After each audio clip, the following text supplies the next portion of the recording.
పొద్దున్నే శ్రీకృష్ణుడు నిద్రలేచాడు. పూలతోటకేసి వడివడిగా అడుగేశాడు.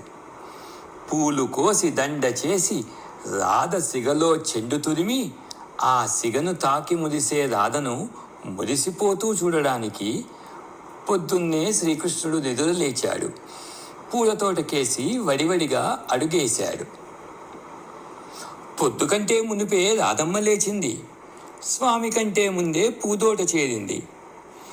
పూలు కోసి మాల చేసి ప్రభుని మెడలో దండ వేసి అందగాడై మెరిసే కృష్ణుని మురిసిపోతూ చూడడానికి పొద్దు కంటే మునిపే రాధమ్మ లేచింది.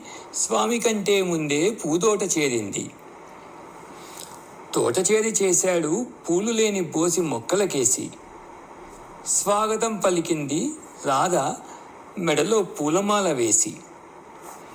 వెలిగిపోతున్న మాలాంకృతులను చూసి రాధ పరవశించి మురిసిపోయింది. రాధ కనుల వెలుగు చూసి మాధవుడు పరవశించి మురిసిపోయాడు.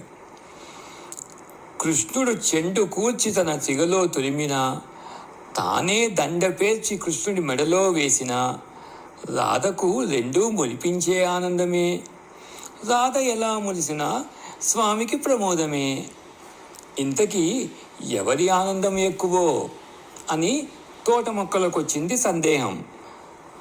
అసలు భాగ్యం మాదేలెమ్మంటూ మాలలో చేరిన పూల సమాధానం. రాధ చేతుల సుతారంగా అల్లబడడం, స్వామి మెడలో విలాసంగా దండై నిలబడడం. నిజభాగ్యం ఇదేలెమ్మంటూ దండ పులకరించింది. నిజమే సుమీ అంటూ సుమవనం తల పంకించింది.